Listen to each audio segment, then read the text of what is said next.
I was originally going to make this a video that was just a vlog, and I was going to, you know, just ramble on about many books, but I ended up rambling a lot about this book, and I think that it's really important to highlight it. So this is going to be a separate video where I talk about Monica Gray Smith and Danielle Daniels' book, You Hold Me Up. This is a picture book that is aimed for young children. It has this really evocative art, and it has this really beautiful writing that transcends simplicity to tell a deeper story that hit me as an adult, and I think will hit many children, and how will have layers for many children and adults.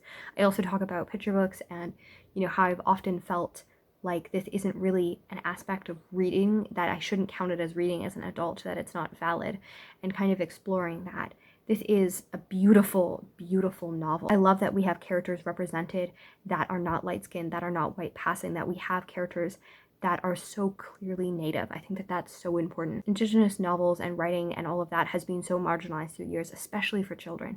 I think that it's really important for Native children to read books that have them represented from a very early age, from the cradle, and I think that it's really important for white children to experience that and ask questions. And, you know, you probably can't get into the full story of abuse and systematic racism and all of the things and stolen land. You can get into a lot of that, though. Children understand a lot more than we give them credit for. And this is a book that really talks about, you know, pretty much there's this kind of chorus of, you know, you hold me up when you share with me, you hold me up, you know, when you play with me, and all of these things that are so common in children. And the last one of that kind of repetition is you hold me up when you respect me. And that's something that I think that we often deny children. We kind of pretend as if children should only respect adults. And, you know, that's a kind of respect that is a respect of authority, not a respect of person and of humanity, of not othering or bullying. And I think that that's so important for children to recognize the humanity of others, and that respect for culture and respect for, you know, autonomy and humanity and all of those. And to you know, that's a lesson that is hard, but children are much more intelligent than we give them credit for. I really, really enjoyed this book, and the way that Gray Smith really portrayed this, and the way that, you know, Danielle just really wrote it. Her work is really evocative and beautiful. Like, this is the cover, and also one of the things that I really love. I will show a picture of it because, you know, it's not the easiest to see with the beautiful light distorting it, but I really, really love it. And then near the end, we kind of have you hold me up when you respect me, and then it changes to you hold me up. And it's kind of conveying this beautiful thing that, even though, you know, it's the title of the thing, and we've been kind of going over these things, that you hold me up, that you respect me, that you do these things, but having this 4-word sentence just really holds it, you know? It kind of hit me. And, you know, I'm not a child, obviously, but it has this impact that, you know, she knows how to write in a children's model that is so evocative and still beautiful and transcendent for an adult. And I think that you really need to sit with things. You know, it would have been really easy for me to read it in, you know, 30 seconds, and I probably read it in like 2 minutes, but to just sit with it and be like, what does it mean for you? Who is you?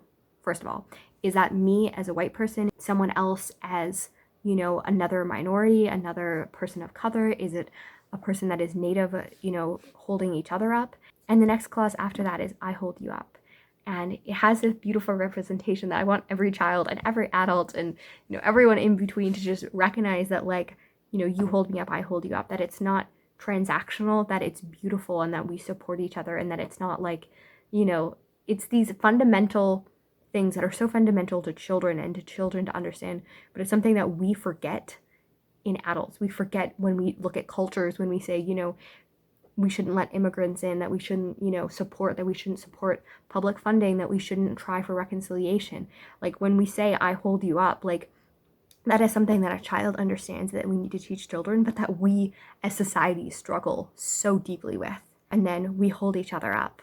And, you know, I got choked up at that. It's really important, you know, there's the you and the we, but it's also the community. And I don't know, it's so simple. It's so simple. But we sometimes forget the beauty, the complete revolution of simplicity sometimes, that we do not need fancy words, we do not need great things. And then it comes to, like, me feeling like, should I even count this as a book? Because it's not something that's difficult, you know, like, I read Anna Karenina, it's like 900 pages, and then I read this. Does this really count as the same level of book on my reading challenge, or just in general? But the fact that things do not need to be hard to be valid, they do not need to be difficult. And the fact that just because it's 4 words and there's only so many sentences and it takes 2 minutes to read does not mean that there isn't layers. Like, I can sit through this, and as I talk, I find more and more layers.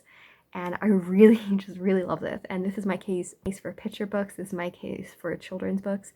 And I just think that it's so beautiful.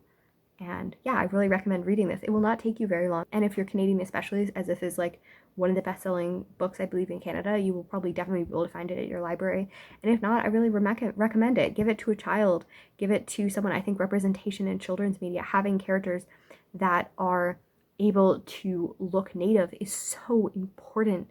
And the art is beautiful. Like, I would hang it on my wall, the writing, and it transpasses a children's story and becomes a story that is for all ages, and lessons, and have really good conversations of, you know, obviously the base level is we should all support each other, we should all hold each other up. But what does that mean between Indigenous and other groups of people? What does that mean as a Canadian to support and to hold up an Indigenous person and Indigenous communities and nations?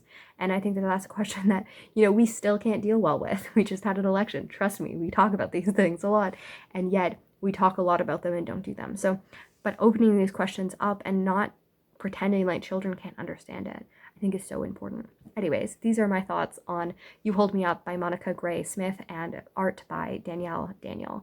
And let me know your thoughts. Do you read children's books? Do you think you'll read this? Have you read this? I would love to hear your thoughts, and have a great day.